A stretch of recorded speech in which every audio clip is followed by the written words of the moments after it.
हाँ students, welcome to clean slate. Today we are talking about republic, यानी meaning of being republic. इस पे हम एक बड़ा लेक्चर बनाते हैं, ठीक है। तो चलिए स्टार्ट करते हैं। एंड देन तो इसमें कन्फ्यूज़न होती है, गणतंत्र होने का मतलब क्या है, बड़ों को भी और छोटों को भी, सभी टाइप्स के स्टूडेंट्स को।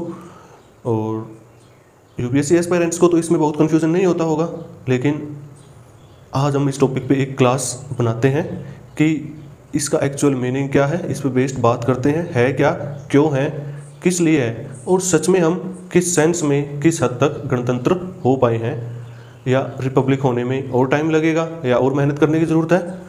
तो थोड़ा सा इस कंसेप्ट को समझते हैं। और अगर आपको ये बातें पहले से पता है तो आज का लेक्चर बेकार है, और अगर पता नहीं है तो आपके लिए काम की बातें हैं। कमेंट सेक्शन में आप बता सकते हो कि आपको ये सारी बातें पता थी या नहीं थी। अगर आपको लगे कि सारी बातें पता थी तो नेक्स्ट टाइम से हम थोड़ा ध्यान रखेंगे, कोई हार्ड थिंग्स पे लेक्चर बनाएंगे हम। और यदि आपको लिखेंगे कि ये इसमें कुछ कन्फ्यूज़न था तो हम इस तरह की बेसिक चीज़ों पर भी हम बात करेंगे। चलिए स्टार्ट करते हैं। तो आज के सेमिनार में हम समझेंगे कि गणतंत्र क्या होता है, ये कंसेप्ट कहाँ से आया और क्यों अपनाया, ये कैसे कैसे यहाँ पे हम पहुँचे हैं, ठीक है। तो चलिए स्टार्ट करते हैं हम आज का लेक्चर। सबसे पहले 3 दिन आपको ध्यान में रखने हैं, एक 15 अगस्त, 26 जनवरी और 26 नवंबर। Okay, first of all basic से एक बात समझ लेते हैं, 3 दिन क्या है ये, जिनको ये जरा सा भी कंफ्यूजन हो, कम से कम उनके पास एक फ्रेम ऑफ रेफरेंस होना चाहिए। पहला दिन ये है 15 अगस्त 1947, स्वतंत्रता दिवस है, सभी जानते हैं ये। और दूसरा दिन लेने से पहले हम इस दिन की डिस्कस करते हैं। इसको स्वतंत्रता दिवस कहते हैं, और इंडिपेंडेंस डे इंग्लिश में हम कह देते हैं स्वाधीनता दिवस, ठीक है ना। तो हम लोग जिस दिन को सबसे ज़्यादा महत्वपूर्ण तरीके से मनाते हैं वो है 15 अगस्त का दिन है, और स्वाधीनता दिवस कह सकते हैं। फिर 26 जनवरी भी आमतौर पे सबको पता है, कोई नेताजी फंक्शन में गए हैं और गणतंत्र दिवस को स्वाधीनता दिवस बोलते हैं, स्वाधीनता दिवस को गणतंत्र दिवस बोल दिया हो, ऐसा तो बहुत होता है। और पोस्टरों में भी हो जाता है, और नेता तो बोल ही देते हैं, गलती हो जाती है। हमारे देश में नेताओं को भी इस ट्रेनिंग की ज़रूरत है, नेताओं को, कि वो संविधान को पढ़े, उनको इसकी ट्रेनिंग की ज़रूरत है। 26 जनवरी का जो दिन है उसके लिए सही शब्द जो कि आज हम लेके चल रहे हैं, 26 जनवरी 1950 के दिन से हमने इसको मनाना शुरू किया है। आज का लेक्चर इस पे बेस्ड रहेगा, ठीक है। 26 जनवरी हुई, 26 जनवरी का दिन है। कुछ इलाकों में गणतंत्र, कुछ जगह गणतंत्र भी चलता है, बंदूक, गण मतलब बंदूक, ये बंदूक वाली व्यवस्था नहीं है, ये गणतंत्र है। ये एक सामान्य व्यक्ति, एक सामान्य नागरिक, उसका तंत्र है। 26/1/1950, 20 जनवरी 1950। एक दिन और भी है इनके बीच में, और वो है 26/11/1949। एक दिन और है, वो है 26/11/1949। 26 नवंबर का ही दिन था जब मुंबई के ताज होटल पर हमला हुआ था। 26 नवंबर हम इसलिए भी तो याद रखते हैं। लेकिन 26 नवंबर का जो ओरिजिनल महत्व है वो 1949 के दिन का महत्व है, और इसको हम लोग मनाते हैं संविधान दिवस के रूप में। तो जब भी आपसे पूछा जाए कि संविधान दिवस क्या है और क्या होता है, तो आपका आंसर क्या होना चाहिए, क्या है उत्तर तो मैं विस्तार में दूंगा, लेकिन आप लोग ये समझ लें कि कॉन्स्टिट्यूशन डे है वो क्या है, संविधान दिवस जो है वो है 26 नवंबर। कुछ ऐसा हुआ था इस दिन के बाद हम इसको मनाने लगे थे। तो आप लोगों को इन तीनों का अंतर समझना है। अंतर आप लोगों को पता है, लेकिन थोड़ा सोच समझ के उसके बाद बताइएगा कमेंट सेक्शन में कि पूरा पता था या नहीं था। जल्दबाजी मत करना कभी भी, खासकर ऐसे टॉपिक्स के मामले में। अब मैं ठीक से बात समझने के लिए 4 कंसेप्ट्स को समझेंगे हम, ताकि हम समझ सकें कि ये जो पूरी यात्रा जो है 15 अगस्त 1947 से 26 जनवरी 1950 तक की, वो यात्रा क्या है, ठीक है। 4 वर्ड्स लेता हूँ मैं यहाँ पे, ध्यान देना। एक शब्द है उपनिवेश, ठीक है, इंग्लिश में हम बोलते हैं कॉलोनी। या फिर एक शब्द मैं और लिख देता हूँ यहाँ पे, या डिपेंडेंसी शब्द कहें, या डिपेंडेंसी, क्योंकि ब्रिटिश गवर्नमेंट के लिए ये वर्ड डिपेंडेंसी भी चलता था। 4 कंसेप्ट्स बनाएंगे, ये तो मैंने एक लिख दिया, पहला है कॉलोनी या डिपेंडेंसी। ओके, इसका बेसिक मतलब ये है कि ऐसा देश, इसका बेसिक मतलब क्या है, एक ऐसा देश है जो पहला देश किसी दूसरे स्वाधीन देश के कंट्रोल में है। जैसे ब्रिटेन की बहुत सारी कॉलोनीज थी, उनमें से एक उपनिवेश हम भी थे, तो हम लोग 15 अगस्त 1947 से पहले उपनिवेश थे, तो हम लोग अप टू 15, एक वर्ड लिख रहा हूँ मैं यहाँ पे, अप टू 15 अगस्त 1947 इस तारीख तक हम ब्रिटेन की कॉलोनी थे, हम ब्रिटेन के उपनिवेश थे। और उपनिवेश का सिंपल सा मतलब क्या होता है कि एक ऐसा देश जहाँ किसी दूसरे देश ने कब्जा कर लिया है। और ठीक है, तो मोटी मोटी सी बात समझ लीजिए उपनिवेश के बारे में। इस तारीख तक हमारा पूरा देश इस देश यानी ब्रिटिश के कंट्रोल में था, चाहे जुडिशियल हो, चाहे आर्मी हो, या सबका सब जो भी था वो पूरा ब्रिटिश के अकॉर्डिंग चलता था, वो उनके कंट्रोल में था। हमारे रिसोर्सेज भी उनके कंट्रोल में थे, इसलिए हम कहते हैं कि बहुत समय तक हम उनकी कॉलोनी थे या उपनिवेश थे। फिर उपनिवेश के बाद हमारे आगे चलते हैं, कुछ देश को हम बोलते हैं प्रोटेक्टरेट यानी संरक्षित राज्य। असल में एक है प्रोटेक्टरेट, एक होता है प्रोटेक्टेड स्टेट, एक होता है प्रोटेक्टेड स्टेट और एक होता है प्रोटेक्टोरेट। दोनों में डिफरेंट है, ये भी मोटा मोटा समझते हैं। दूसरा वर्ड जो है उसके बारे में, एक वर्ड क्या है, संरक्षित राज्य है, प्रोटेक्टोरेट। एक एग्जांपल लेते हैं, सिक्किम 1975 में भारत का हिस्सा हुआ था, ठीक है ना। उससे पहले सिक्किम भारत के लिए एक प्रोटेक्टरेट था, प्रोटेक्टरेट, ठीक है ना। प्रोटेक्टरेट का मतलब ये होता है कि एक स्टेट है, मान लेते हैं एक स्टेट है, स्टेट 1, ठीक है। स्टेट का मतलब कंट्री से है, यहाँ पे ध्यान रखना ये बात। राज्य का मतलब प्रांत से नहीं है। पॉलिटिकल साइंस में, पॉलिटिकल लैंग्वेज में राज्य का एक्चुअल मीनिंग जो होता है वो देश होता है। ये पॉइंट तो आप हमेशा ध्यान रखिएगा, ठीक है, कुछ भी हो, ठीक है ना। ये चीज़ एक सरकार स्टेट बोलते हैं हम, जमीन, सरकार, इन सब को हम पॉलिटी में स्टेट बोलते हैं। एक है स्टेट 1 और एक है स्टेट 2, मान लेते हैं हमारे पास दो। स्टेट 2 छोटा सा है, उसके पास संसाधन कम है, तो स्टेट 1 ने कहा कि कुछ चीज़ों में हम तुम्हें मैनेज करेंगे। मैनेज किस चीज़ में करेंगे, एक तो करेंगे डिफेंस के मामले में, तुम्हें अपनी सेना रखने की जरूरत नहीं है, तुम्हारी सेना वाला काम हम देख लेंगे, तुम हमारे प्रोटेक्टरेट हो, इसका मतलब तुम पे युद्ध हमारा युद्ध माना जाएगा, हम पे युद्ध माना जाएगा। और कहीं कहीं आमतौर पे डिफेंस के साथ इंटरनल और एक्सटर्नल रिलेशन भी होते हैं, विदेशी संबंध भी। तो इसका मतलब ये हुआ कि आप किसी दूसरे देश से कोई संबंध नहीं रखेंगे इंडिपेंडेंट, वो हम रखेंगे आपसे, हमारे विदेशी संबंधों से आपके विदेशी संबंध तय हो जाएंगे, क्लियर। और इन दो, और कभी कभी एक आध मामला और होता है, उन 2-3 मामलों को छोड़कर बाकी मामलों में ये जो S2 है, स्टेट 2 जो है, ये स्वतंत्र रहेगा, लेकिन इन 2-3 मामलों में S1 के अधीन रहेगा, उसकी आधिपत्य स्वीकार करेगा। इसलिए कुछ लोग बोलते हैं प्रोटेक्टरेट के मामले में सिद्धांत जो लागू होता है उसको आधिपत्य का सिद्धांत कहते हैं। एक शब्द मैं यहाँ पे लिखता हूँ, वैसे तो संरक्षित राज्य कहते हैं, एक शब्द सुना होगा सोरेंटी, या फिर एक शब्द आपने ये सुना होगा सुजरेंटी, ठीक है ना, सुजरेंटी।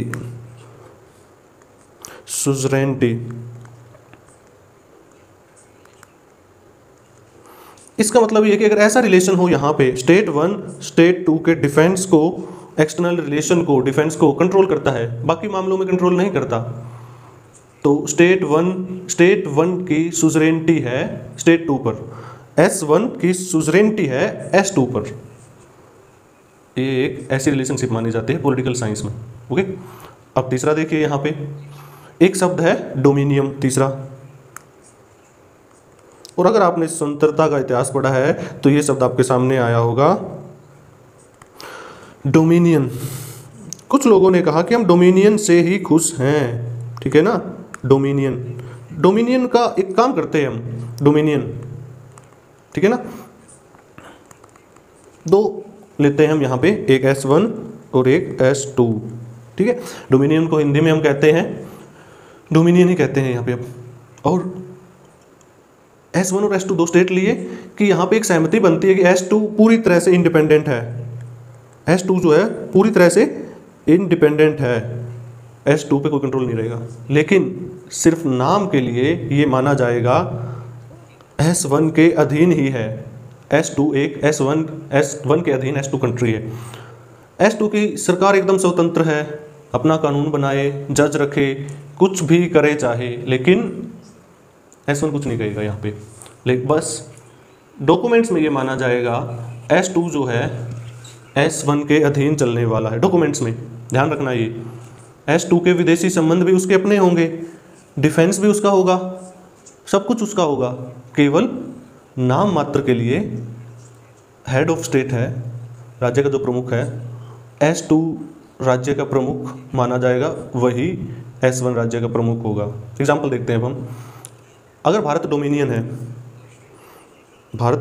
है तो भारत का राष्ट्र प्रमुख है जो इंग्लैंड के राजा और रानी, उसको ही माना जाएगा। बाकी किसी मामले में इंग्लैंड की नहीं चलेगी हमारे ऊपर, या ब्रिटेन या यूके की हमारे ऊपर नहीं चलेगी, लेकिन नाम मात्र के लिए माना जाएगा, ये माना जाएगा कि ब्रिटेन ही हमारा राज्य प्रमुख है। इस खास स्टेटस को बोलते हैं डोमिनियन स्टेटस, जो हमारे पूरे जो बहस हुई है हमारे संविधान सभा से पहले, हमें कहना चाहिए स्वाधीनता संग्राम से पहले, बहुत महत्वपूर्ण रहा है। और अंतिम शब्द है सोवराइन स्टेट।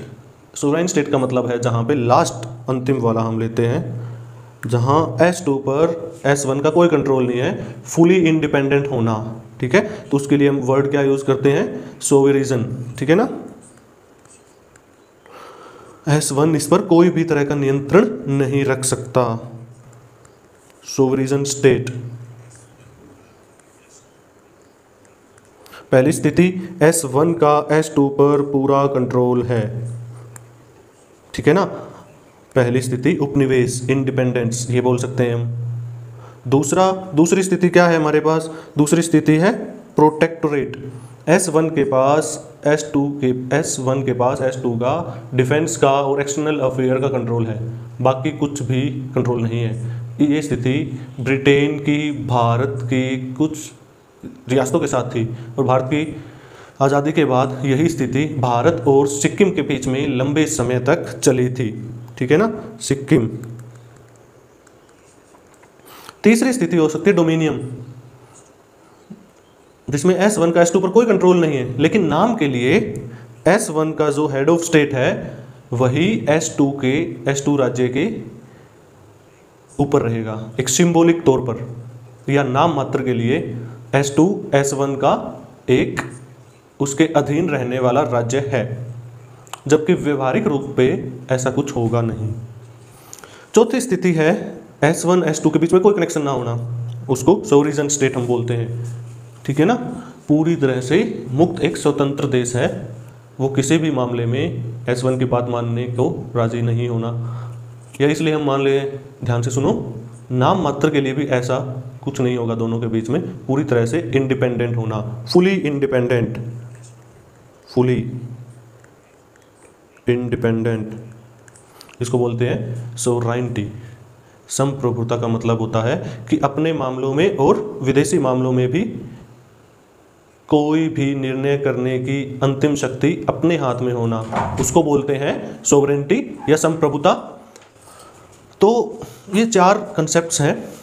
भारत 1947 से पहले क्या था और 1950 के बाद 26 जनवरी के बाद क्या हुआ और बीच में कौन से स्टेटस से गुजरा है, ये समझने की ज़रूरत है। आगे बढ़ते हैं, ठीक है।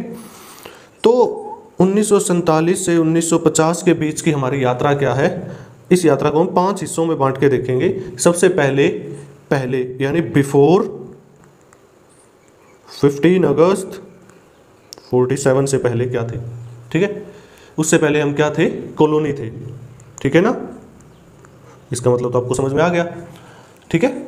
15 अगस्त 1947 को क्या हुआ था, 15 अगस्त 1947 को दरअसल एक एक्ट लागू हुआ था, मैं भी उसके बारे में आपको समझाऊंगा। उस एक्ट का नाम था द इंडियन इंडिपेंडेंस एक्ट।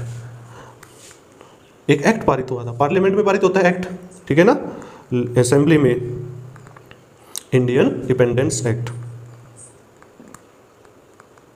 ये जो एक्ट है ये संसद में पारित, हाउस ऑफ एक्ट में, ठीक है ना। इसका मतलब ये हुआ कि यूके की पार्लियामेंट ने एक एक्ट पारित किया था, उसका एक्ट था इंडियन इंडिपेंडेंस एक्ट। कब हुआ? 15/8/1947 को, और वहाँ से हम स्वतंत्र हुए। विस्तार में समझाऊंगा मैं आपको इस पॉइंट के बारे में भी।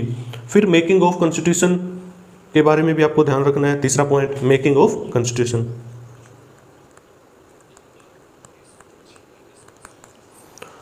नवंबर 1940 में संविधान सभा बनी थी। कैसे बनी थी? बहुत लंबी कहानी है, अलग लेक्चर बनाएंगे हम उस पर, ठीक है ना।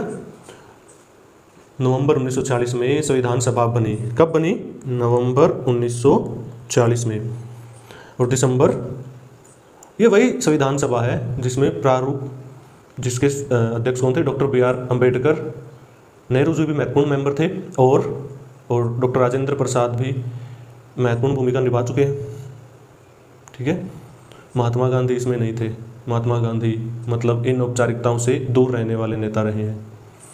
इस संविधान सभा ने लगभग 3 साल में संविधान बनाया, और नवंबर 1949 के अंत में 26 तारीख को संविधान निर्माण का काम पूरा हुआ, इसलिए हम इसको संविधान दिवस कहते हैं, ठीक है। तो फोर्थ पॉइंट हम यही ले लेते हैं, 26 नवंबर 1949। और उसके बाद फिर कुछ और चीज़ें हुई, ठीक है, मैं आपको वो समझाता हूँ विस्तार में। जो भी चीज़ हुई वो ऐसी हुई कि हमने कहा कि ना भाई संविधान बन गया अपनी जगह, लेकिन हम तो इसको लागू करेंगे 1950 को, 26 जनवरी 1950 को। संविधान के लागू होने का दिन, गणतंत्र का मतलब ये नहीं है कि संविधान किस दिन लागू हुआ था। गणतंत्र दिवस मनाने की एक वजह यह है कि संविधान हमारा उस दिन लागू हुआ था, लेकिन संविधान के लागू होना और गणतंत्र दिवस नहीं होता है, दोनों अलग चीज़ें हैं। थोड़ी देर में समझते हैं, अभी समझते हैं बस, ठीक है। तो मोटी मोटी बात समझ लीजिए, ठीक है ना, मोटी मोटी बात समझ लीजिए। 15 अगस्त 1947 को क्या हुआ था, फिर हम इन चीज़ों को समझते हैं, उसका कंसेप्ट मैं आपको समझाता हूँ, ठीक है। तो देखिए पहली चीज़ हम लेके चलते हैं, इंडियन इंडिपेंडेंस एक्ट। ये कहाँ पारित हुआ था? ब्रिटिश पार्लियामेंट में, इंडियन इंडिपेंडेंट एक्ट। अंग्रेज़ों ने कहा कि हम भारत छोड़ देंगे 1948 से पहले, लेकिन ऐसा लग रहा था 48 से पहले हम भारत छोड़ देंगे, लेकिन सिचुएशन ऐसी बदली कि थोड़ा तेज़ी से काम हुआ। वहाँ की पार्लियामेंट ने एक्ट को पारित किया, और वहाँ के सम्राट जो राष्ट्र प्रमुख है, क्राउन है, उन्होंने पास कर दिया 18/7/1947 को। 18/7/1947 एक एसेंट मिली, उन्होंने हस्ताक्षर कर दिए। एसेंट का मतलब हस्ताक्षर कर दिया, अभी एक्ट पूरा हो गया। जैसे आजकल भारत में होता है, लोकसभा पास करेगी, फिर राज्यसभा करेगी, फिर राष्ट्रपति हस्ताक्षर करता है, उसी तरीके से ठीक वैसे ही हाउस ऑफ कॉमन्स है, हाउस ऑफ वहाँ के किंग जॉर्ज, बाद में उनके कई 4-5 साल के बाद क्वीन एलिजाबेथ II आ गई थी, जो आज तक वहाँ पर महारानी है। तो किंग के हस्ताक्षर हुए, और ये बात है 18 जुलाई 1947 की। इस एक्ट में क्या क्या लिखा हुआ था हमें वो समझना है, 5-6 पॉइंट्स हैं वो समझ लेते हैं हम। उसमें सबसे पहले ये बात लिखी हुई थी कि ये जो एक्ट लागू होगा, इसके लागू होने की तिथि अपॉइंटेड डे बोलते हैं, अपॉइंटेड डे, ठीक है, वो डेट होगी 15 अगस्त 1947। वो डेट क्या होगी इसके लागू होने की? 15 अगस्त 1947। हम इस दिन इसलिए आज़ाद हुए थे कि इंडियन एक्ट ऐसे लिखा हुआ था, अपॉइंटमेंट डे विल बी 15 अगस्त 1947। इस दिन ये एक्ट लागू हो जाएगा। ये एक्ट लागू होने का मतलब था कि भारत का आज़ाद हो जाना। आज़ाद हो जाने का मतलब क्या था? सबसे पहली बात ये है कि भारत से ब्रिटिश रूल एंड हो जाएगा, ठीक है ना, end of British rule, British शासन का अंत हो जाएगा पूरी तरह से, ठीक है ना, लगभग पूरी तरह से हो गया था, ठीक है। उससे पहले एक पद हुआ करता था voice Roy and governor general, एक ही व्यक्ति आमतौर पर रहता था उस टाइम। वॉइस रॉय का मतलब ये होता था कि जो व्यक्ति यूके के किंग का प्रतिनिधि बनकर यहाँ पर रहे, और गवर्नर जनरल का मतलब होता था जो यहाँ की पूरा शासन है, प्रशासनिक व्यवस्था है, उसका अंग। आमतौर पे एक व्यक्ति को रखा जाता था जो यूके के किंग इंग्लैंड का प्रतिनिधि होता था, और प्रतिनिधि होने के तौर पर ही यहाँ का गवर्नर जनरल भी होता था। वैसे तो आमतौर पर एक ही है। ब्रिटिश शासन खत्म हो गया अब तो, इसलिए तय हुआ 15 अगस्त के दिन से वाइस राय का जो पद होगा वो समाप्त हो जाएगा। भारत में ब्रिटेन, यूके का कोई वाइस राय यहाँ पे नहीं रहेगा। इस एक्ट की वजह से हुआ ये। तीसरी बात ये हुई कि गवर्नर जनरल का पद कुछ समय तक बना रहेगा, ठीक है ना।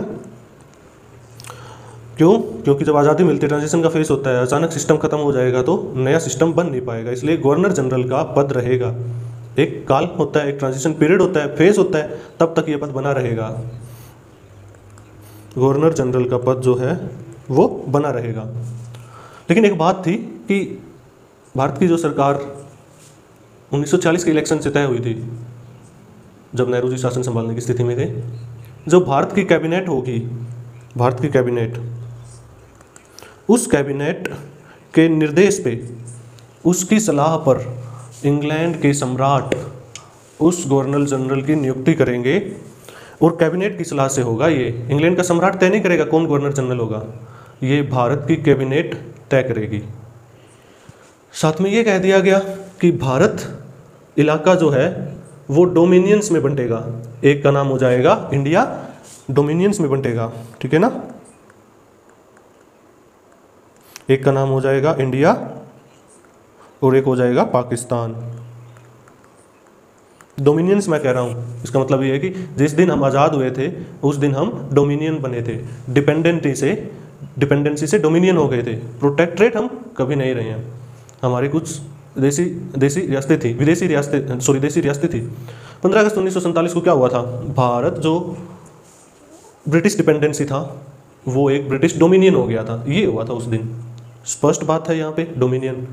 पाकिस्तान भी डोमिनियन था, और इसमें लिखा हुआ था कि दोनों डोमिनियंस के लिए एक गवर्नर जनरल भी हो सकता है और अलग अलग भी हो सकते हैं, वो दोनों की सरकारें तय करें, ठीक है। और फिर था कि इस बीच में शासन चले जाने से, संविधान सभा तो काम कर रही है, संविधान बनने में टाइम लगेगा, जब तक संविधान नहीं बनता तब तक काम कैसे चलेगा। इंडियन इंडिपेंडेंस एक्ट में ये भी लिखा हुआ था कि फिलहाल भारत का शासन चलता रहेगा गवर्नमेंट ऑफ इंडिया एक्ट 1935 के अकॉर्डिंग। ब्रिटिश गवर्नर ने एक एक्ट पारित किया था, भारत शासन अधिनियम 1935, जिसको हम बोलते हैं। आपको जान के आश्चर्य होगा कि हमारे संविधान के 395 आर्टिकल, लगभग 200 आर्टिकल वैसे के वैसे इस एक्ट में से ही लिए गए हैं। ये इतना महत्वपूर्ण है। हमारे शासन का पूरा सिस्टम 1935 के अधीन चल रहा था, क्योंकि हम इसके अभ्यस्त हो चुके थे। तो हमारी संविधान सभा ने भी 50% से ऊपर कॉन्स्टिट्यूशन इसी एक्ट में से लिया है। तो ये तय हुआ था कि जब तक भारत का संविधान नहीं बन जाता तब तक के लिए इस एक्ट के तहत जो शासन चलना था 1935 के अधिनियम के तहत चलेगा पूरा सिस्टम। इसमें केवल मतलब केंद्र सरकार, राज्य सरकार, राज्यपाल और वो सारे सिस्टम जो हम देखते हैं वो इसमें बने हुए थे। अंतिम बात थी कि भारत की संविधान सभा काम कर रही थी और इसमें लिखा हुआ था कि भारत को सारे अधिकार होंगे, कोई भी कानून बना सकती है भारत की संविधान सभा, और वो संविधान सभा अपने कानून बनाने की प्रक्रिया में इंडियन इंडिपेंडेंस एक्ट को भी खारिज कर सकती है, कॉन्स्टिट्यूशन असेंबली। इसका मतलब है कि संविधान सभा को फुल अथॉरिटी होगी, किसी तरह की कोई लिमिट नहीं होगी, उसे ब्रिटिश सम्राट से कुछ पूछने की ज़रूरत नहीं है। पूरी तरह से संप्रभुता के साथ असेंबली को बनाया गया, ये इस एक्ट में लिखा हुआ था। और इस एक्ट के तहत 15 अगस्त 1947 से भारत का शासन शुरू हुआ, और भारत का शासन चला किसके तहत? 1935 के अधिनियम के तहत, क्योंकि इस एक्ट में लिखा हुआ था इसमें कि 15 अगस्त 1947 के बाद 1935 के एक्ट के तहत चलेगा। और भारत इस तरह क्या बन गया? डोमिनियन। डोमिनियन का मतलब क्या होता है? हम पूरी तरह से इंग्लैंड से आज़ाद हैं, यूके से आज़ाद हैं, लेकिन भारत का राष्ट्र प्रमुख, हेड ऑफ स्टेट कौन होगा? वो होगा जॉर्ज। जो छठे जॉर्ज बैठे हैं वही हमारे सम्राट होंगे नाम के तौर पे, केवल और केवल नाम के तौर पे, कोई फर्क नहीं पड़ता, लेकिन नाम के लिए वही हमारे हेड ऑफ स्टेट होंगे। ठीक है ना, ये हमारा स्टेटस था उस टाइम। अब सवाल है कि कॉन्स्टिट्यूशन डे 26 नवंबर 1949, लगभग 3 साल होते होते हुए हमने संविधान बना लिया था अपना। संविधान बनाने की प्रक्रिया को, एक प्रक्रिया थी, ठीक है, मेकिंग ऑफ कॉन्स्टिट्यूशन, ठीक है। तो डे, उस दिन की हम बात करते हैं जिस दिन संविधान 26/11/1949 को तैयार हुआ था। अम्बेडकर बहुत विद्वान आदमी थे, पूरी संविधान सभा में अगर लीगल अंडरस्टैंडिंग के मामले में देखना हो तो जो सबसे योग्य 2 व्यक्ति थे वो थे, एक BM राव, जो सदस्य तो नहीं थे लेकिन सलाहकार थे, एक BR अम्बेडकर, जिनकी कॉन्स्टिट्यूशन अंडरस्टैंडिंग बहुत गजब की थी। इन लोगों ने पूरी संविधान सभा में बहुत अच्छी तरीके से संविधान बनाया, इन दोनों मिलकर। 60 संविधानों को हमने पढ़ा, समझा और उनके अच्छे प्रावधानों को निकाला और उनको मिला के एक बढ़िया संविधान तैयार किया संविधान सभा में। 26 नवंबर 1949 को संविधान हो गया तैयार, ठीक है ना, making of constitution, making of constitution, ठीक है। कब हुआ तैयार? 26 नवंबर और 1949 को। तो आप एक प्रस्तावना लिखा हुआ है 26 नवंबर 1949 के दिन अधिनियमित अंग अंकित करते हैं, जिसको अधिनियमित का मतलब होता है इमेंट करना, एडॉप्ट करना और फिर अपने आप को देना, अपने आप को सौंपना। पूरा प्रोसेस 26 नवंबर 1949 को पूरा हुआ। अब जब बन ही गया, इस तारीख को कह दिया कि आज के दिन हम साइन कर रहे हैं, तो फिर 26 नवंबर 1949 को ही गणतंत्र दिवस क्यों नहीं हुआ? क्यों नहीं हुआ? बात ये, इसकी एक वजह है, ठीक है ना। वजह क्या है? इसकी वजह ये है कि हमारे संविधान में एक बात लिखी हुई है, ठीक है। अगर आप संविधान को पढ़ोगे तो उसमें एक आर्टिकल है, फ्यू प्रोविजंस हैं हमारे पास। टोटल 395 आर्टिकल थे, लेकिन मैं सिर्फ और सिर्फ आर्टिकल 394 की बात कर रहा हूँ यहाँ पे। 394 में एक बात लिखी हुई है कि इस संविधान के लागू होने का दिन, डे ऑफ कमेंसमेंट, आरंभ का दिन 26 जनवरी 1950 होगा। यानी यह संविधान, उसमें लिखा हुआ था कि ये 26 जनवरी 1950 से माना जाएगा, डे ऑफ कमेंसमेंट, ओके। लेकिन इसके तुरंत प्रभाव 1949 से लागू हो जाएगा। कुछ प्रोविजंस तुरंत लागू हो जाएंगे 49 से ही, ठीक है। थोड़े से प्रोविजंस, कहने को मैं कहूँगा कि लगभग 15 आर्टिकल, 15 के आसपास आर्टिकल लागू हो जाएंगे। कौन कौन से? एक आर्टिकल था सिटीजनशिप को लेकर, ठीक है ना, सिटीजनशिप, एक तो ये लागू हो जाएगा। 5 से 9 तक का लागू हो जाएगा यहाँ पे तुरंत प्रभाव से, 5 से 9 तक का। फिर इलेक्शन कमीशन भी तो काम कर रहा था, तो इलेक्शन से जुड़े प्रावधान भी, जिनमें सबसे महत्वपूर्ण था 324, जिसमें चुनाव आयोग के प्रावधान दिए गए हैं कि इलेक्शन कमीशन कॉन्स्टिट्यूट कैसे होगा, कौन कौन लोग होंगे, क्या क्या काम करेंगे, कैसे कैसे काम करेंगे, ये सब। इसके अलावा कुछ प्रोविजंस थे, टेम्परेरी प्रोविजंस।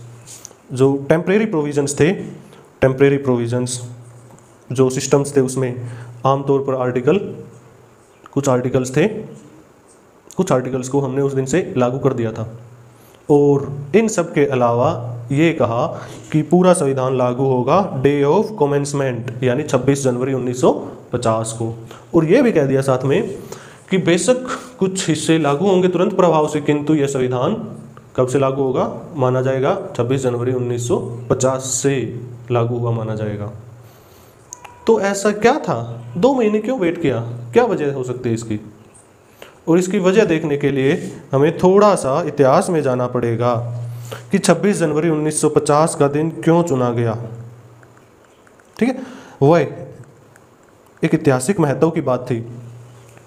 अगर मैं आपको थोड़ा सा अमेरिका के इतिहास से तुलना करके बताऊं तो आप थोड़ा बेहतर समझ पाएंगे, ठीक है। वह तो अमेरिका में आपको पता है कि 1775 से 1783 तक एक युद्ध हुआ था, जिसमें जो नॉर्थ ईस्ट अमेरिका जो आज का है, जिसमें न्यूयॉर्क, न्यू जर्सी का इलाका आता है, ये सारे इलाके आते हैं, इन सारे इलाकों में 13 देश थे, ये 13 स्वतंत्र राज्य थे।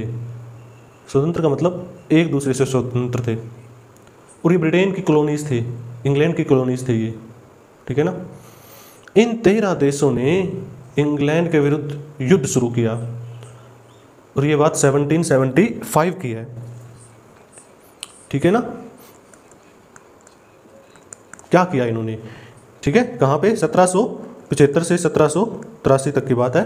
और 1776 में इन्होंने क्या किया, ठीक है, 4 जुलाई 1776 को इन्होंने क्या किया, इन 13 स्वतंत्र राज्यों ने, संप्रभु राज्यों ने मिलकर एक डिक्लेरेशन की घोषणा की कि हम 13 राज्य इंग्लैंड से अपनी स्वाधीनता की घोषणा करते हैं, हम 13 राज्य, ठीक है।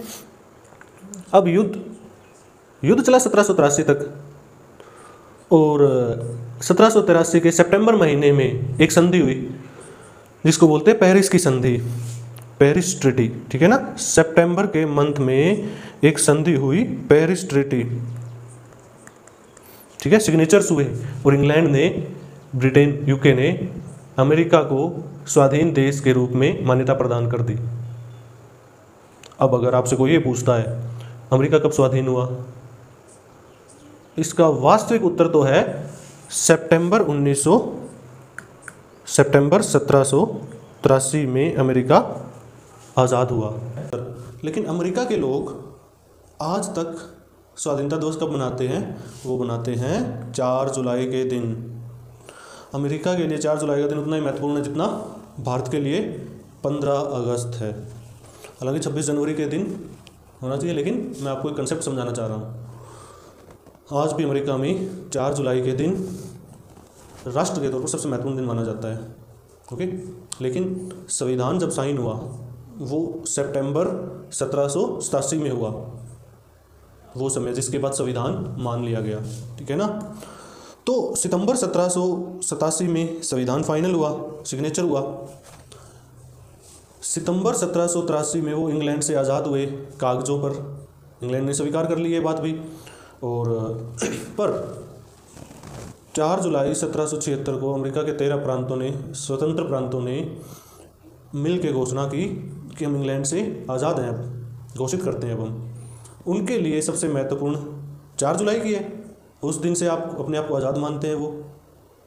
अब इस बात को यहाँ लेके आते हैं वही भारत में क्या हुआ कि 1929 की बात है, कांग्रेस का अधिवेशन चल रहा था, आपको पता है, दिसंबर के अंत में 31 दिसंबर 1929 की बात है, लाहौर अधिवेशन चल रहा था, और जवाहरलाल नेहरू कांग्रेस के अध्यक्ष थे उस टाइम के। उस समय तक नेहरू जी और सुभाष चंद्र बोस अच्छे दोस्त हुआ करते थे, मिल के काम करते थे, दोनों समाजवादी तौर पर काम करते थे। आगे चलकर डिफरेंसेस बढ़ गई दोनों के बीच में। अब कांग्रेस में कुछ लोग मानते थे कि हमें अंग्रेज़ों से डोमिनियन स्टेटस मिल जाए तो भी काफ़ी है, कांग्रेस के कुछ लोग मानते थे। लेकिन सुभाष चंद्र बोस का मानना था कि ये नहीं चलेगा, हमें संपूर्ण आज़ादी चाहिए, डोमिनियन स्टेटस नहीं, कंप्लीट इंडिपेंडेंस चाहिए, ठीक है, पूरी आज़ादी चाहिए। हम क्यों ब्रिटेन के सम्राट को अपना सम्राट माने, नहीं मानेंगे हम, हमें तो कंप्लीट इंडिपेंडेंसी चाहिए। तब एक प्रस्ताव पारित हुआ, 31 दिसंबर 1929 की रात को एक भाषण दिया गया नेहरू जी के द्वारा अध्यक्ष के तौर पर, और उस भाषण में कहा कि हमें अंग्रेज़ों से कंप्लीट आज़ादी चाहिए, पूर्ण स्वराज चाहिए, पूरी आज़ादी चाहिए, ठीक है। झंडा फहराया गया, तिरंगा, और साथ में कहा गया कि अंग्रेज़ों से 26 जनवरी 1930 को 30 तक आज़ादी ले लेंगे।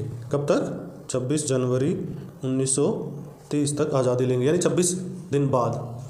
तब से ये हो गया कि 26 जनवरी का दिन भारतीय राष्ट्रीय कांग्रेस ने मान लिया कि हमारा स्वाधीनता का दिन है, इंडिपेंडेंस डे हमारा वही है, अगर मैं तुलना करके बताऊं, जैसे अमेरिकी स्वाधीनता के दौरान मान लिया गया था कि 4 जुलाई स्वाधीनता दिवस है, लेकिन जबकि स्वाधीनता मिली 1776 में, इसके मानने से कम 7 साल के बाद भारतीय स्वाधीनता के संग्राम में मान लिया गया 26 जनवरी हमारा इंडिपेंडेंस डे है 1930। और 1930 से 1947 तक 26 जनवरी का दिन कांग्रेस ने, स्वतंत्रता सेनानियों ने स्वाधीनता दिवस के रूप में मनाया, इंडिपेंडेंस डे के रूप में मनाया, इसलिए इनका बड़ा महत्व था। समझ रहे हो ना ये बात? क्योंकि संविधान सभा ने बाद में तय किया कि इस दिन को एक विशेष सम्मान मिलना चाहिए, इसलिए 26 नवंबर 1949 को जो संविधान बन चुका था उसको लागू करने के लिए 26 जनवरी रखी गई, ताकि उस ऐतिहासिक दिन को सम्मान के तौर पर याद रख सके। आई बात समझ में? ये मेन बात है इस लेक्चर की। तो उस दिन हुआ क्या था 26 जनवरी 1950 को? आखिर क्या हुआ था ये भी तो समझना चाहिए हमें। उस दिन ऐसा क्या चेंज आ गया था जिससे हम कहें हमारे संविधान में कुछ बदलाव हुए? देखिए, एक चीज़, गणतंत्र का मतलब एक तो ये होता है सोवरेंटी है, पूरी तरह से हमारे हाथ में है, एक तो ये मतलब हो गया, ठीक है। और 395 लास्ट आर्टिकल है, वो क्या कहता है?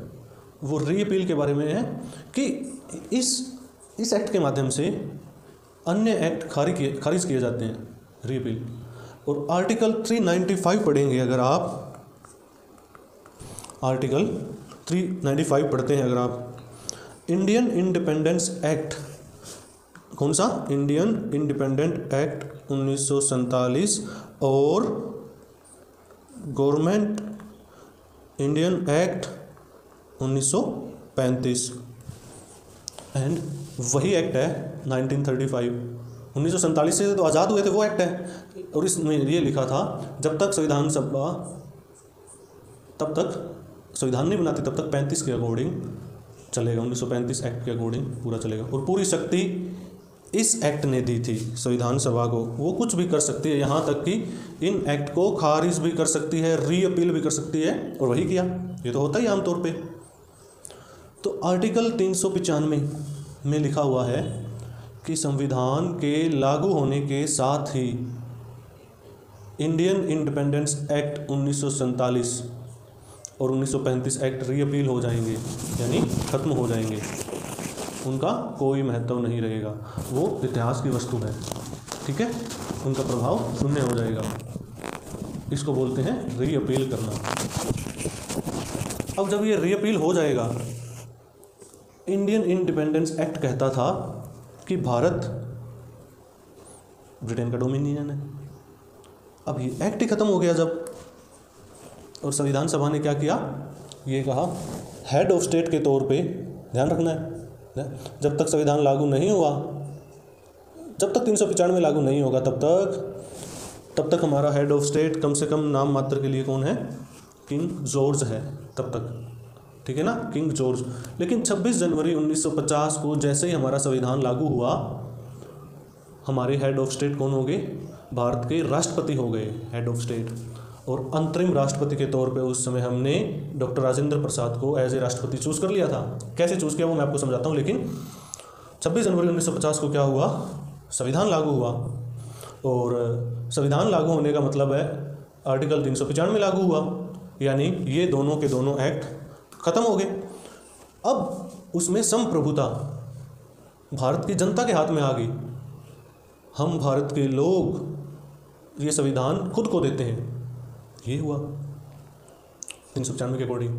और उसी टाइम ये हुआ कि हमारा हेड ऑफ स्टेट राष्ट्रपति प्रमुख डॉक्टर राजेंद्र प्रसाद हुए, राष्ट्रपति हुए। अब वो गवर्नर जनरल नहीं थे ब्रिटिश सम्राट के, वो भारत के राष्ट्रपति थे। अब किसी और राष्ट्र के प्रति जिम्मेदार नहीं थे। इस बात को ठीक से समझने के लिए एक बात कीजिए, हेड ऑफ स्टेट जो हमारे देश में हुए वो कौन कौन लोग थे, हम वो समझने की कोशिश करते हैं। मैंने आपसे पहले कहा था अप टू 15 अगस्त 1947 से पहले, अप टू 14/8/47 जब पद क्या था? वॉइस रॉय प्लस में गवर्नमेंट गवर्नर, इंग्लैंड के राजा का प्रतिनिधि वॉइस रॉय। इस पद पर थे कौन एक्चुअल में? लॉर्ड माउंटबेटन थे। ठीक है ना, आपको पता ही है कौन थे। और लॉर्ड का मतलब बेसिकली हाउस ऑफ लॉर्ड्स के मेंबर बनाया गया हो, ये लॉर्ड की पद विधि कही गई हो, उसको बोलते हैं लॉर्ड। 15 अगस्त से पहले, क्योंकि हम डिपेंडेंसी थे, ठीक है ना, इसलिए हमारे पास एक व्यक्ति था जो गवर्नर जनरल भी था और वॉइसरॉय भी था। 15 अगस्त से इंडियन इंडिपेंडेंस एक्ट लागू हो गया और हम क्या हो गए, डोमिनियन। और डोमिनियन का मतलब क्या होता है बताओ, कि हमारी अपनी सरकार तय करेगी कि गवर्नर जनरल कौन होगा, लेकिन गवर्नर जनरल जो भी होगा इंग्लैंड के सम्राट द्वारा नियुक्त तो होगा, हालांकि उससे कुछ कहेगा नहीं, कोई कंट्रोल नहीं रहेगा, लेकिन हाँ एक नाम मात्र के लिए इंग्लैंड के सम्राट ने नियुक्त किया है। इसलिए 15 अगस्त 1947 से गवर्नर जनरल का जो पद है वो वॉइसरॉय का पद खत्म हो गया, और कौन थे, लॉर्ड माउंटबेटन ही रहे 15 अगस्त 1947 को भी। कौन रहे, लॉर्ड माउंटबेटन, क्योंकि उनके प्रशासन का जो अनुभव है, थोड़ी अंडरस्टैंडिंग ऐसी थी कि उनके होने से चीज़ें ठीक से ट्रांजिशन में निकल जाएगी, ठीक है। इसलिए भारत सरकार ने तय किया कि LM को ही इस पद पर रखते हैं, लॉर्ड माउंटबेटन को, ठीक है ना। 21 जून 21/6/48 को उनका ये पद समाप्त हुआ। कहाँ पे, 21/6/48 को लॉर्ड माउंटबेटन। तब तक क्या थे, यही थे दोनों, वॉइसरॉय और ये। लेकिन 21/6/48 से कौन हो गए यहाँ पे, भारतीय व्यक्ति, चक्रवर्ती राजगोपालाचार्य। किसके पद पे थे, गवर्नर जनरल के पद पे थे। गवर्नर जनरल की नियुक्ति किसने की, भारत की सरकार की सलाह पर किंग जॉर्ज ने नियुक्ति की चक्रवर्ती राजगोपालाचार्य की, कि वो भारत के गवर्नर जनरल होंगे। कब तक, 21/6/48 से लेकर 25/1/50। पाकिस्तान में तो 56 तक चलता रहा, 1956 तक, क्योंकि उनके संविधान बनने में बहुत ज़्यादा टाइम लगा था। गवर्नर जनरल का पद तब तक था। तो CR जो थे भारत के पहले भारतीय गवर्नर जनरल थे। उससे पहले लॉर्ड माउंटबेटन थे गवर्नर जनरल हमारे, और उससे पहले हमारे वॉइसरॉय प्लस गवर्नर जनरल थे। लेकिन सॉरी, ये ओनली गवर्नर जनरल थे, ठीक है। 26 जनवरी 1950 का दिन, जिस दिन हम कहते हैं 26 जनवरी 1950, जब एक्ट खत्म हो गया, उस एक्ट के तहत ये पद भी खत्म हो गया, ठीक है। और हमारे संविधान के तहत वो पद था प्रेसिडेंट का। और जब तक प्रेसिडेंट का पहला इलेक्शन ना हो जाता, जो 52 में हुआ सबसे पहले 1952 में, तो संविधान सभा ने ये तय किया कि जब तक इलेक्शन नहीं होते तब तक इंटरिम सिस्टम से, अंतरिम सरकार कैसे चलेगी, कौन संसद चलाएगा, संविधान सभा ही अंतरिम सभा बन गई, संविधान सभा ही। और इसी प्रकार से डॉक्टर राजेंद्र प्रसाद DRP, इन्होंने इनको राष्ट्रपति बना गया, अंतरिम राष्ट्रपति बना दिया गया, कि जब तक राष्ट्रपति का चुनाव नहीं हो जाता तब तक हम इनको राष्ट्रपति बना देते हैं। ये अलग बात है कि डॉक्टर प्रसाद राष्ट्रपति पद पर निर्वाचित भी हुए 1952 में, 57 में भी हुए। एक तरह से कह सकते हैं कि 1950 से लेके 1962 तक 12 साल वो राष्ट्रपति रहे, जिनके शुरू के 2 साल अंतरिम राष्ट्रपति थे वो, और 10 साल निर्वाचित राष्ट्रपति थे। आई बात समझ में, is it clear to all of you, कि भारत में कैसे कैसे चेंज हुए। अब समझना ये है कि जो राजतंत्र है, वहाँ से गणतंत्र की यात्रा जो होती है वो कैसे होती है। मैं थोड़ा सा समझाता हूँ आपको। उस कंसेप्ट में आइए कि रिपब्लिक का एक्चुअल मीनिंग क्या है। अब तक तो हमने ये समझा कि 26 जनवरी 1950 को क्या हुआ, संविधान लागू हुआ, संविधान इंडियन इंडिपेंडेंस एक्ट खत्म हो गया, और 1935 नियम भी रद्द हो गया, तो संविधान के अनुसार सिस्टम चल पड़ा। अब तक हमने ये समझा। तो रिपब्लिक का मतलब क्या होता है, रिपब्लिक शब्द जो है लैटिन शब्द से बना हुआ है, ठीक है ना। रिपब्लिक लैटिन भाषा के वर्ड से बना है, रेस रिपब्लिका से बना है। किससे बना है ये, रेस रिपब्लिका। इसका मतलब है जो जनता से संबंधित है, रिलेटेड टू पब्लिक। इसका मतलब क्या हुआ, समझते हैं हम। एक होती है प्राइवेट प्रॉपर्टी, एक होती है पब्लिक। अब हम ये समझते हैं, एक जो किसी की प्राइवेट प्रॉपर्टी नहीं है, जो पब्लिक की प्रॉपर्टी है, जो पब्लिक से संबंधित है, उसको बोलते हैं रेस पब्लिका, ठीक है। जो प्राइवेट प्रॉपर्टी नहीं है, रिलेटेड टू पब्लिक है। रिपब्लिक का मतलब है जो पॉलिटिक्स सिस्टम है वो राजा की कोई बकौती नहीं है, ये राज्य किसी राजा की ठेकेदारी नहीं है, जिम्मेदारी नहीं है ये। राज्य का मालिक कोई व्यक्ति नहीं है, बल्कि राज्य के जनता का है, पब्लिक का राज्य है। रिपब्लिक का मतलब ये है। इसलिए जब ये राजतंत्र खत्म होता है, जहाँ से राजतंत्र खत्म होता है वहाँ से रिपब्लिक स्टार्ट होता है, गणतंत्र स्टार्ट होता है, और गणतंत्र में राज्य जनता का माना जाता है। तो मोटे तौर पर हम ये भी कह सकते हैं, राजा के शासन से जनता के शासन का जो ट्रांजिशन है, जब वो पूरा हो जाता है तब हम कहते हैं कि ये पब्लिक की स्थिति आ गई है। पर ये पूरा कैसे होता है ये भी तो देखते हैं।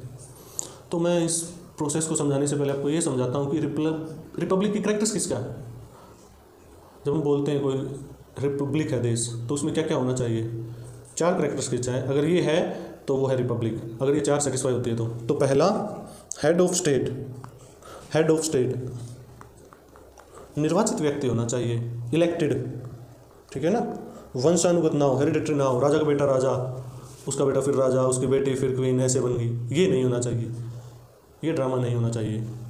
आम आदमी उनमें से कोई भी इलेक्शन लड़े और उस सीट पर जा सके। देखिए, सरकार का प्रमुख जो होता है प्रधानमंत्री भारत में, एक होता है राज्य का प्रमुख, वो होता है राष्ट्रपति।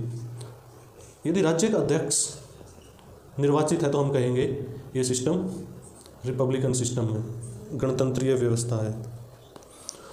और no privilege task, second, no privilege, ठीक है ना। ध्यान देना इस बात पे कि कोई विशेष अधिकार प्राप्त ना हो किसी को। अगर किसी रिपब्लिक सिस्टम में भी वंशानुगत तरीके से भी अगर मिल जाता है, ठीक है, तो और एक विशेष अधिकार है जो जनता के अधिकार से बड़ा अधिकार है कोई अगर, तो हम कहेंगे रिपब्लिकन नहीं है। जैसे इंग्लैंड की बात करें हम, इंग्लैंड के हाउस में अभी भी ऐसे लॉर्ड्स हैं जो वंशानुगत लॉर्ड्स हैं, जन्म से तय होते हैं लॉर्ड, और इसका मतलब हुआ कि वहाँ एक प्रिविलेज क्लास है, उस क्लास को खास अधिकार मिले हुए हैं और वो जीवन भर लॉर्ड रहते हैं। पैदा हुए तो लॉर्ड बनना पक्का हो गया। तो ऐसी अगर प्रिविलेज क्लास कहीं है तो वो रिपब्लिक नहीं है। रिपब्लिक होने के लिए ज़रूरी है किसी भी व्यक्ति को प्रिविलेज क्लास में मौका ना मिले। जैसे अगर भारत में कोई कह देता है कि हमारी संसद में हमने 50 सीटें फिक्स कर दी, कि 50 सीटों में 10 सीटें इस खानदान के लिए हैं, 5 सीटें इन खानदान के लिए, 5 इस घराने के लिए, इसका मतलब तो ये हुआ रिपब्लिक नहीं है। तीसरी बात ये है कि पब्लिक ऑफिसर फॉर ऑल, ठीक है ना, पब्लिक ऑफिसर फॉर ऑल। इसका मतलब ये है कि राष्ट्रपति, प्रधानमंत्री, एसपी का पद है, पंचायत के प्रमुख का पद है, जो भी पद हैं, जो भी राज्य के पद हैं, जो भी स्टेट की तरफ से दिए जाने वाले ऑफिसेस हैं, डेजिग्नेशंस हैं, they should be open for all, जो प्रत्येक नागरिक के लिए उपलब्ध होने चाहिए। कोई भी नागरिक कंपटीशन देके इलेक्शन लड़के वहाँ तक आ सके, ये कैरेक्टरिस्टिक्स है। किसी वर्ग विशेष तक सीमित ना हो, ये एक तीसरी शर्त है। आमतौर पे इन दोनों का एक ही मतलब है, इनको हम जोड़ के देख सकते हैं इन दोनों को। और अंतिम होती है पॉपुलर सॉवरेनिटी, ठीक है, लोकप्रियता की संप्रभुता जनता के हाथ में होनी चाहिए, ना कि किसी राजा के हाथ में होनी चाहिए, ठीक है ना। पॉपुलरिटी, सोवरेनिटी, ठीक है, अगर ये जनता के हाथ में तब हम कहेंगे कि ये वो रिपब्लिक है। अब सवाल देखना ये बनता है कि राजतंत्र से पब्लिक तक का जो सफ़र है वो सफ़र कैसे तय होता है। एक मैं डायग्राम से समझाने का प्रयास करता हूँ। यहाँ पे देखिए ये चीज़, ठीक है, इस डायग्राम को देखिए आप। फर्स्ट ऑफ ऑल कैसे हम करने वाले हैं, ठीक है। हमारे पास यहाँ पे 2 सर्कल बना रहा हूँ मैं इस टाइप से। ये मोनार्ची, ठीक है, relation between monarchy, democracy and Republic, ठीक है, ये रिपब्लिक, इसको हम रिपब्लिक ले लेते हैं। एंड ये हो जाता है हमारे पास तीसरा पॉइंट जो है डेमोक्रेसी। इसकी हेल्प से हम समझते हैं relationship between monarchy, democracy and Republic. Okay, तो हम ये समझते हैं फर्स्ट ऑफ ऑल, ध्यान दीजिए इस पे कि इसको विस्तार में समझाऊं। इसमें जो पहला सर्कल है, ये सर्कल जो है मोनार्ची का। पहला सर राजतंत्र। राजतंत्र और लोकतंत्र एकदम अलग नहीं होते, समझने की ज़रूरत है। ये तो हो गया राजतंत्र हमारे पास। और दूसरा जो है, दूसरा सर्कल देखिए पीछे, ये है डेमोक्रेसी यानी कि लोकतंत्र। अजीब सी बात लग रही होगी, राजतंत्र और लोकतंत्र तो दोनों अलग अलग होने चाहिए थे, पर अलग अलग होते नहीं हैं। आप कह सकते हो कि ये जो है केवल मोनार्की है, ठीक है ना, ये जो है, और यहाँ केवल डेमोक्रेसी है, यहाँ मोनार्की एकदम नहीं है। लेकिन बीच का एक हिस्सा ऐसा है जहाँ पर इन दोनों के स्टेट्स एक साथ मौजूद है, उसको हम बोलते हैं डेमोक्रेसी। दोनों की, ये डेमोक्रेसी और मोनार्की दोनों साथ साथ काम करती है, इसको डेमोक्रेसी बोलते हैं। दरअसल मोनार्की से डेमोक्रेसी की तरफ आने की प्रक्रिया एक धीमी प्रक्रिया होती है, और इसलिए मैंने इस चित्र में मैंने क्या किया है, मोनार्की का वो हिस्सा डेमोक्रेसी नहीं है, वो मोनार्की या राजतंत्र है, ये वाला। डेमोक्रेसी का वो हिस्सा जो जिसमें मोनार्की नहीं है, वो क्या है, रिपब्लिक, इसको रिपब्लिक बोलते हैं। अच्छा, डेमोक्रेसी और मोनार्की का वो हिस्सा जो कॉमन हिस्सा है, मोनार्की भी इसमें शामिल है, डेमोक्रेसी भी शामिल है, उसको हम मोटे तौर पर डेमोक्रेसी कह रहे हैं। अब विस्तार में मैं समझाता हूँ आपको ये चीज़ कि डेमोक्रेसी किस टाइप से आती है और कहाँ जाके रिपब्लिक से होती है। इससे आपको ये समझ में आ रहा है डायग्राम से कि डेमोक्रेसी का एक हिस्सा ऐसा होता है जहाँ मोनार्की बना रहता है, और डेमोक्रेसी का एक हिस्सा ऐसा होता है जहाँ मोनार्की ख़त्म हो जाती है। जहाँ मोनार्की ख़त्म हो जाती है उसी को हम बोलते हैं रिपब्लिक। ऐसे समझ में नहीं आएगा ना? देखो एग्जाम्पल्स नेक्स्ट स्क्रीन पे देखिए आप, ठीक है, इस स्क्रीन पे देखिए आप, यहाँ पे ध्यान से समझिए इस चीज़ को। एक मैं यहाँ पे लिख रहा हूँ मोनार्की यानी राजतंत्र, ठीक है, राजा का शासन, इसका मतलब राजा का बेटा बेटी वो राजा बनेंगे। और एक हम लेते हैं डेमोक्रेसी, जनता का शासन, जो इलेक्शन होगा जो जीतेगा उसका शासन। पर ये जो सुनने में जितना अलग लगता है वो होता नहीं। कैसे? ध्यान दीजिए इस पे, डायग्राम पीछे देखिए। मोनार्की का जो ट्रेडिशनल जो मतलब है वो है एब्सोल्यूट, ठीक है ना, एब्सोल्यूट पूर्ण राजतंत्र, एब्सोल्यूट मोनार्की। और डेमोक्रेसी का जो लास्ट लेवल है उसको हम बोलते हैं रिपब्लिक डेमोक्रेसी, रिपब्लिक डेमोक्रेसी। इस सफ़र को समझने की ज़रूरत है, यहाँ से यहाँ का जो सफ़र है। अगर कोई आपसे पूछे एब्सोल्यूट मोनार्की क्या है, जहाँ राजा की पास पूरी शक्ति रहती है, उसका मतलब एब्सोल्यूट मोनार्की। उसके मुंह से जो निकला वही कानून है, उसके जो आदेश जो हुए प्रदेश में वही जुडिशरी है, वही लेजिस्लेचर है, वही एग्जीक्यूटिव है, ठीक है। कानून बनाना भी उसको है, लागू भी उसको करना है, फैसले भी उसको लेने हैं, और कानून की व्याख्या भी उसी को करनी है, सब कुछ उसको ही करना है, बस इतना ताकतवर होता है वो, ठीक है। सेना भी उसके कंट्रोल में होती है, होम मिनिस्टर भी उसके, विदेश मंत्री भी वही, सब कुछ वही राजा। उससे कुछ मंत्री रखे हुए हैं, जिस मंत्री से नाराज हो जिस दिन चाहे निकाल दे, जिस दिन चाहे फांसी पे टंगवा दे, जो चाहे करे, ये चीज़। तो जब किसी एक व्यक्ति के पास एक इतनी शक्ति हो और वह व्यक्ति हेरिडेटरी वंशानुगत तरीके से सत्ता में आया हो, इसको बोलते हैं एब्सोल्यूट मोनार्की, ये बोलते हैं हम, ओके। फिर क्या होता है, ध्यान दो, लोकतंत्र के आंदोलन होने लगते हैं, जनता डिमांड करती है, बीच में एक स्थिति आ जाती है मिक्स्ड मोनार्की, ठीक है। एक बीच में क्या आ जाता है, एक मिक्स्ड मोनार्की। कुछ तो राजा के पास है और कुछ जनता के पास, विधायक के पास या पार्लियामेंट के पास है या फिर एमएलए के पास है, ठीक है ना, इस टाइप से।